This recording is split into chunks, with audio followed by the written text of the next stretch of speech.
Depuis ses premières observations sur les 4500 hectares d'eau sombre du lac Ossa, Aristide Takukam Kamla, docteur en biologie marine, se bat pour protéger les lamantins d'Afrique.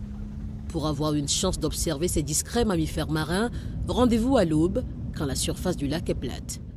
Sarah Farinelli, une chercheuse américaine, est émue d'avoir pu observer avec Aristide 5 spécimens. Ce n'est pas partout que l'on peut voir des lamantins d'Afrique. Et ici, pouvoir en voir 5 en une seule période, c'est énorme. Cette espèce méconnue et menacée est présente dans les eaux douces de la côte ouest du continent. Il y a plus de 10 ans, quand il était encore apprenti chercheur à l'université de Chang au Cameroun, Aristide Takukam Kamla a lui-même longtemps ramé avant de repérer ces habitants des profondeurs très peu étudiés et souvent confondus avec d'autres espèces similaires. Il est beaucoup plus facile de lister ce qu'on connaît sur le lamantin d'Afrique que ce qu'on ne connaît pas parce que c'est une espèce très peu étudiée. Il y a encore beaucoup de mystères autour de cette espèce. D'ailleurs, la plupart des informations qu'on retrouve dans la littérature concernant le lamantin d'Afrique a été extrapolée de son cousin, le lamantin de Floride. Au lac Ossa, la pêche du lamantin est interdite, mais des menaces subsistent. Aristide pointe du doigt une raffinerie d'huile de palme artisanale qui déverse ses déchets directement dans l'eau et pollue le lac.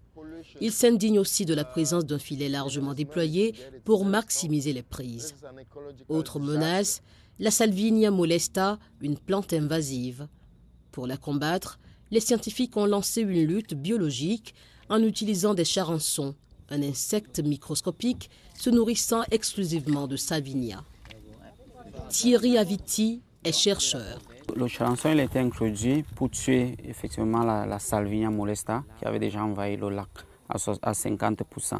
Donc pour essayer de réduire cette Salvinia, on a utilisé la lutte biologique en utilisant justement ce charançon Cytobagus salvinae. 3 ans plus tard, la plante a quasiment disparu, mais Aristide s'interroge sur ses potentiels dégâts sur les lamantins. Nous avons estimé qu'il y avait environ 265 lamantins, mais c'était en 2016 quand il n'y avait pas de Salvinia. Maintenant que la Salvinia est arrivée, je pense que cela a eu un impact sur ce nombre et nous devons mener une autre enquête pour estimer combien il y en a.